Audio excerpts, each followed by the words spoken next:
Live from Fox 35 News, you're watching Good Day Orlando. Well, now at 4:30, a new rule for nightlife in downtown Orlando. Why new bars and clubs are being forced to spread out. Plus, he is not even old enough to drive, but a 14-year-old boy is accused of an armed carjacking. How a cell phone may have started that whole thing. And former President Donald Trump puts the government on notice. An exclusive interview with a Trump attorney who says the Mar-a-Lago raid was a violation of privacy.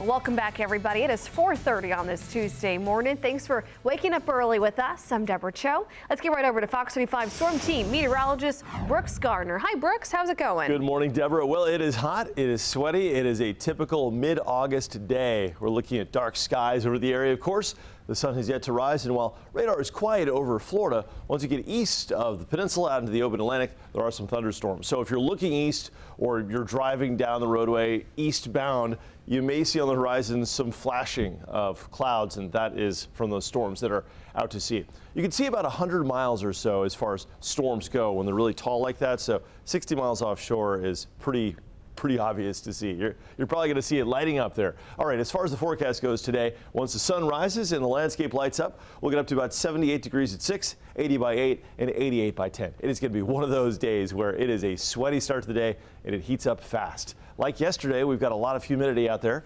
79 right now in DeLand, 78 Kissimmee. Dew points right now are in the mid 70s, so there is some thickness to the air. You can cut it with a knife. Air you can wear. Now, as far as the forecast goes in Orlando today, we're going to go from about 91 degrees at 2 up to 92 to 94 for the high temperature. It'll feel like 107 degrees. Very warm out there today. Coming up, the latest on a tropical storm in the Atlantic. No threat to us, but a sign of what could come later this season. All right, Deborah, back to you.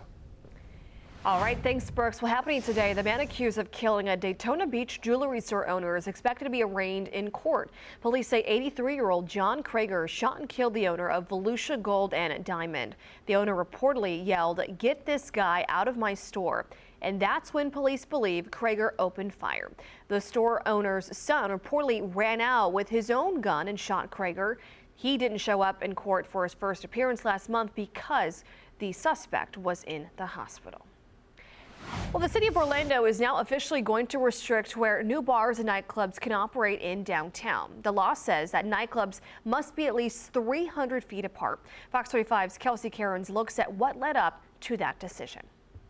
On Monday, Orlando City Commissioners voting unanimously to limit location of new bars and nightclubs. We just have too many bars and too much going on, and you know, I walk through downtown sometimes and I see the craziness. The new rule mandating new clubs and bars to be spread out by at least 300 feet, or essentially one bar per block.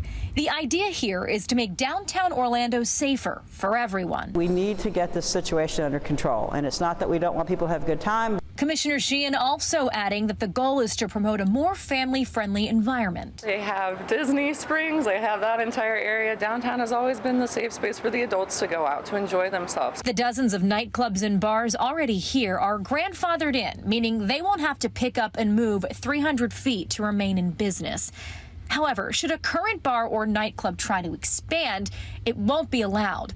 Also under this new rule, if a bar or club decides to shut down for more than 6 months, it will be required to shut down permanently. It hurts the people not only who come out, but the people who work here. This is our livelihoods. This is how we get through life. And if you want to shut down bars, we can't keep going. I'm Kelsey Cairns, Fox 35 News.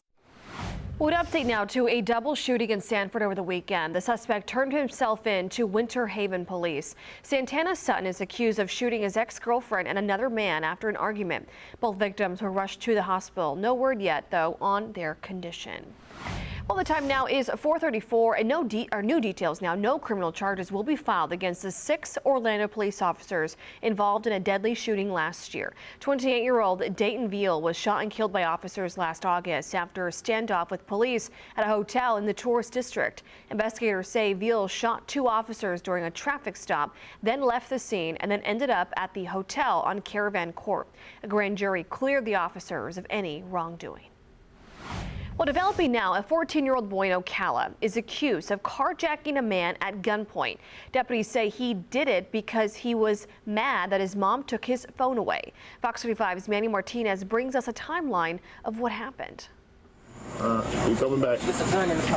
Marion County deputies arrested this 14-year-old boy in Ocala. They say he stole this SUV after pointing a gun at its owner's chest. How old is he? 14. It happened Saturday night at this gas station on the corner of Northeast Jacksonville Road and Highway 326. The arrest affidavit shows the boy told deputies he picked the victim based on his appearance as vulnerable and hid behind the pump. Just hours earlier, deputies say he left home after destroying his mother's house and throwing tables. According to the report, the boy couldn't explain his motive. The amazing thing is that this 14-year-old was not harmed himself. He was not shot by a citizen who was not ready to be carjacked. It's just the latest example of teens accused of crimes this summer in Central Florida. Last week, 2 teens, according to Volusia Sheriff's deputies, shot and killed another teen in Pearson. Orlando police have arrested 2 teens who they say shot and killed a man near a park. And this police body camera video shows officers arresting 5 burglary suspects, 4 of them minors, the youngest just 13.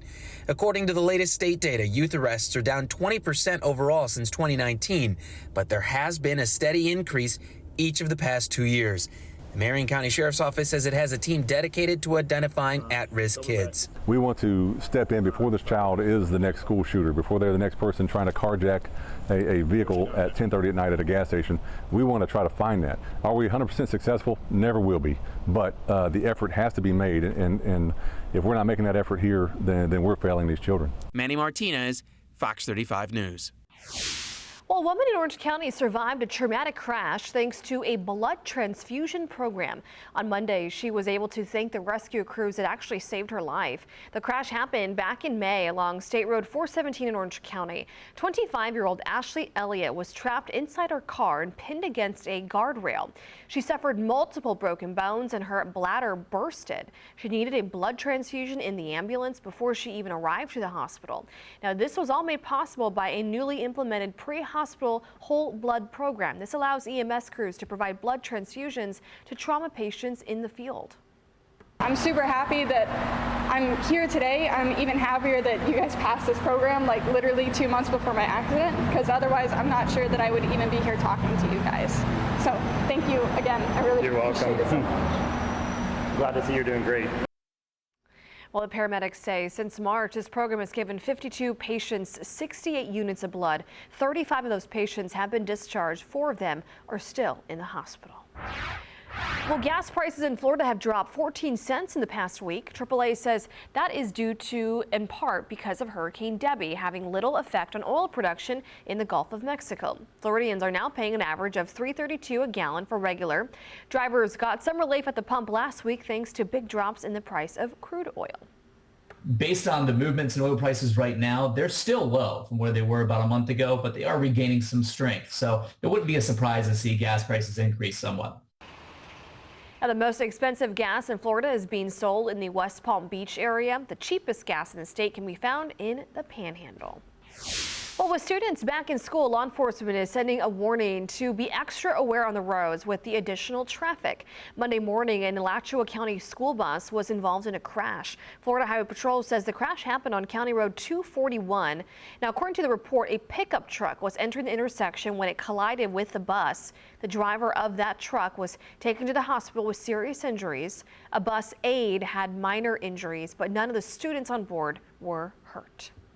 Well, the time now is 4:39. Former President Donald Trump is set to sue the federal government for $100 million over the 2022 Mar-a-Lago raid. Now, the raid resulted in a federal criminal case involving classified documents. In the claim, Trump alleges he suffered an invasion of privacy and malicious prosecution. The Department of Justice has declined to comment. The government has 6 months to decide whether to settle Trump's claim. If they don't, Trump could sue the government for that $100 million. Fox News spoke exclusively to one of Trump's attorneys. The president has suffered reputational damages. This lawfare is a distraction to the president.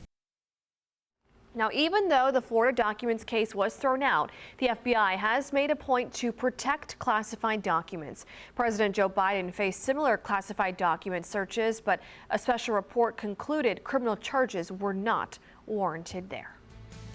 Well, next on Good Day Orlando, a major announcement from another world. Scientists say they have found proof of water on Mars. So what that means for the future of space travel. And Tropical Storm Debbie washes up a piece of history. So meet the Florida woman who stumbled on a message in a bottle dating back to World War II. The time now is 4:40. We'll be right back.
From Fox 35 Mission Control, scientists announced they have found evidence of water on Mars. They say it's actually buried several miles beneath the planet's surface. The findings are based on computer modeling as well as seismic measurements from NASA's InSight lander.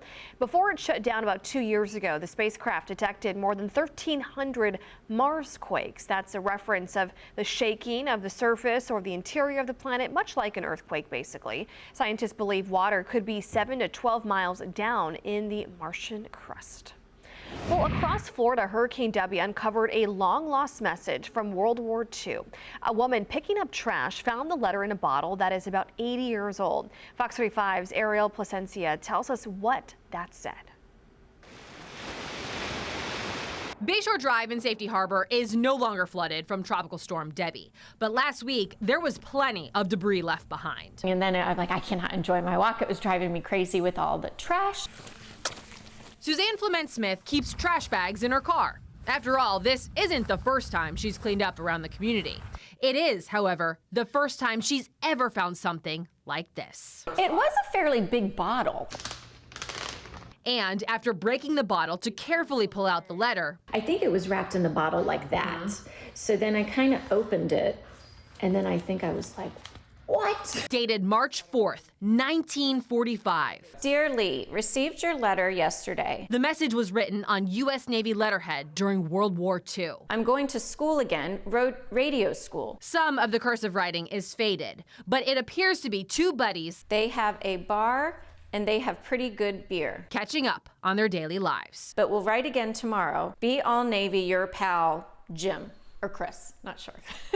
Sand, a coffee stirrer, bullet casing, and a small cannonball were also inside the bottle. These are things that at that point in time in 1945, it's quite likely that the writer would have had access to. Public Affairs Officer April Phillips is a spokesperson for the Navy base, which goes by a different name now. But opened back in 1942, it's where soldiers and sailors train for amphibious landings. And that was really important, as you know, because D-Day. Navy historians, April says, will do their best to track down the two buddies or their living relatives. Oh, I'd love to see it get back to a family member. Suzanne also hopes this story might inspire others to help clean up their communities, because you can't find treasure like this if you don't pick up trash. To just take time to do good deeds. In Safety Harbor, Ariel Placencia, Fox 35 News. All right, that's awesome. Weather-wise, very interesting this morning on Daytona Beach. It's a typical summer morning, but do you see the stars? We've also been watching thunderstorms about 80 miles offshore, producing quite a light show. And we're also at this very moment in the peak of the Perseid meteor shower. And indeed, I've watched a couple of meteors, shooting stars, coming down from the sky, clearly visible from our camera. I was going to pause here and see if we could see some lightning or maybe see a meteor. If you want to see it, check out, oh, there you go. Check out my my Twitter or my X at Brooks Weather. I've also got it on Facebook. I've got a meteor on there falling from this camera, as well as more of this lightning. Pretty cool though. That lightning is happening about 80 to 85 miles offshore. And the Perseid meteor shower, which let me tell you, I mean, some of these meteors are really vibrant tonight. Great viewing conditions, best before dawn today and tomorrow before dawn. Like if you're up between say like midnight to maybe like 4 or 5 a.m. right before we start getting into that dawn is going to be your best shot, and just anywhere in the northern hemisphere. Really great this year. Some years it's a dud, and other years it's really spectacular. Okay, weather today featuring isolated storms developing this afternoon, especially about 1 o'clock. Our overall rain chance today is just 40%, so it's not going to be a widespread coverage, but we could see a couple of storms. And if you're in a community that gets a thunderstorm, it'll be one with a lot of lightning, wind gusts to 40, and brief downpours as they drift toward the east. So if you're heading off to maybe some sports after school today, after school clubs, maybe going out to dinner, you may be dodging some of that rain. Pretty typical August stuff. Our exclusive Fox model looking at our rain chances which will feature only a 30% chance today in Ocala, kind of a rare lower rain chance there. Orlando, a 40% chance, a 30% chance in Claremont between 3 and 6, and in Satellite Beach, a 30% chance between 4 and 6 p.m. So not the most extensive rain coverage out there today, but we're checking out those thunderstorms I mentioned offshore. Look how far away these are. They're about 85 miles offshore, and they're heading to the east, but you can still clearly see them from our camera there in Daytona Beach. You can see about 100 to 150 miles out with those thunderstorms because the cloud tops can go up to 7 miles high. 80 degrees right now in Sanford, 77 degrees in Claremont. We've got a day today featuring temperatures going from about 80 at 9 to 90 by 1, feeling like 103. We'll shoot up to 95 degrees by 4 o'clock. And the feels like temperature, the heat index will reach about 106 to 107. So it's going to be one of those afternoons where we are sweating it out as we both go to school and come home from school. Yeah, 94 today in Leesburg, 94 in Titusville, 94 degrees in Palm Coast. If you're traveling today around the southeast, we're looking at pretty dry conditions in the I-10 corridor until you reach about the bayou country of Louisiana, where we'll have scattered thunderstorms developing. Looks to be a dry drive up I-75 to A-Town, going up to Atlanta.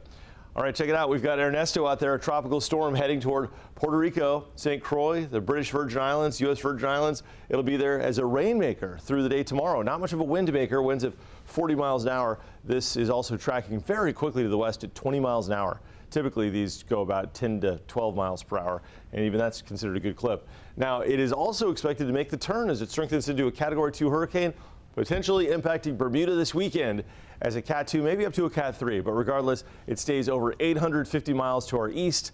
And the reason is that we've got a rare summer cold front that'll be coming into Florida. And in doing so, it's called a trough. It's going to basically pull this northward like a magnet.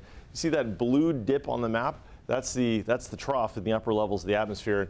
And it's sort of like gravity, where it pulls it northward.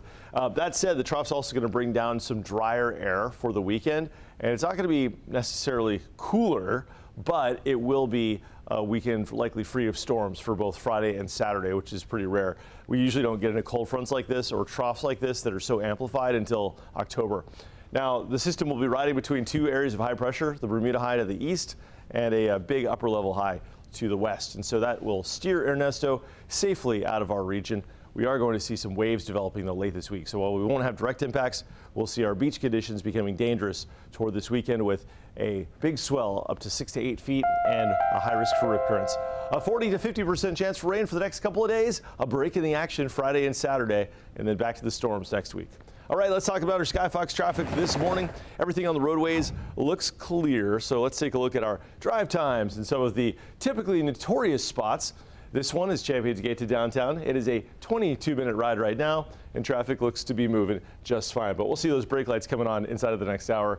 And with school in session now, a lot of those off-highway roads are very busy. So, Deborah, you know how it is. If it's usually a 20-minute ride, it's going to take you probably almost 30 minutes today. Yeah, yesterday I was running errands, Brooks, and people were saying they were leaving their house an hour early just to get to work because they wanted to avoid the school traffic. So there you go. Well, the time now is 4:50 right now. A family in Ormond Beach is glad to be back in their house this morning. That's because the roof caught fire after it was hit by lightning. So the fire started just after 5 o'clock on Monday. This was off of Indian Trail. That neighborhood is just a bit east of Highway 95 in Ormond Town Square. Now our crews were able to capture some of that smoke coming from the roof right there. Now luckily crews were able to put out the fire quickly, helping eliminate some of that damage.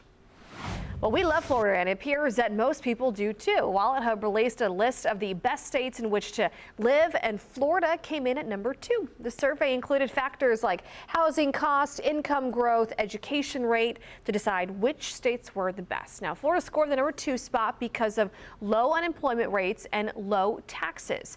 In addition, the Sunshine State offers a lot of different ways you can spend your leisure time with restaurants, beaches, parks all across our state. Massachusetts took the top spot. Louisiana, they came in at number 50.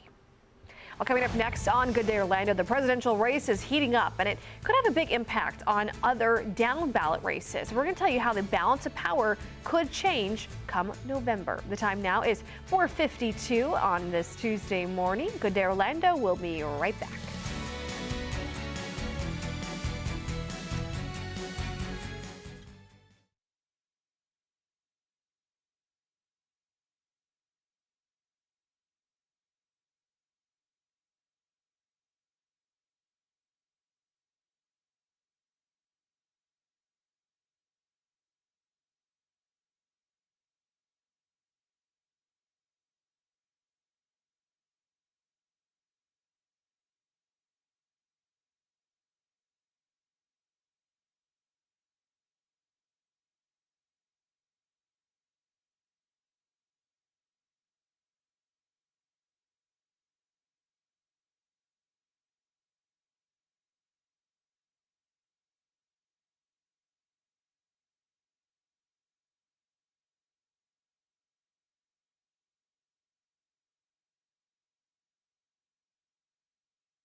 Well, welcome back. Right now, the hunt is on for 3 people involved in a shootout in the middle of the day. Mount Dora police are sharing this video from the Collie Lot Park. This happened on August 2nd around 6 o'clock at night. 2 men opened fire at a car backing out of a parking spot near the park. Another shooter returned fire and a bystander was shot in the leg. That person was treated for non-life-threatening injuries. Well, the time now is 4:54. You decide 2024. We are now 83 days away from the election, and turnout will have a major impact on who controls the House and the Senate. Fox 35's Connor Hansen has a closer look. The race for the White House has become much closer since President Biden dropped out of the race and endorsed Vice President Harris. But aside from beating former President Trump, Biden says that down-ballot races were also a key factor. A number of my Democratic colleagues in the House and Senate thought that I was going to hurt them in the races.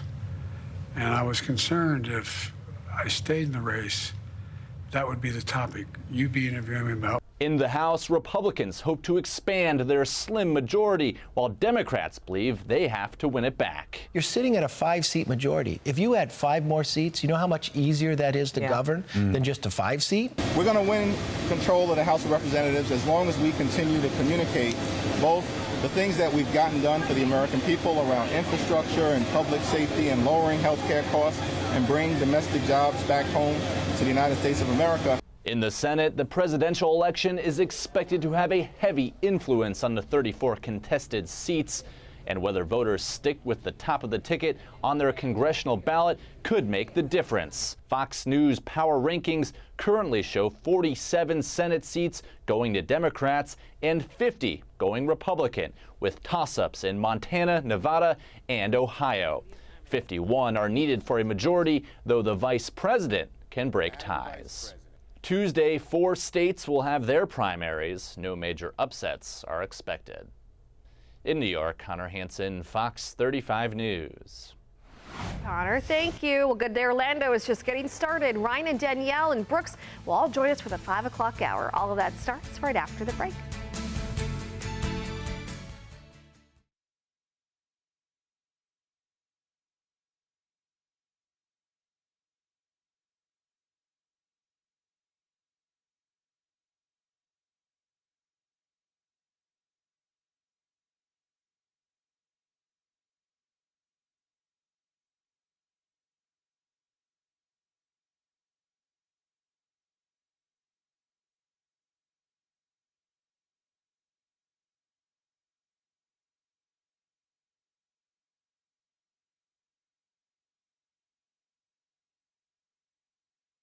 It's so funny.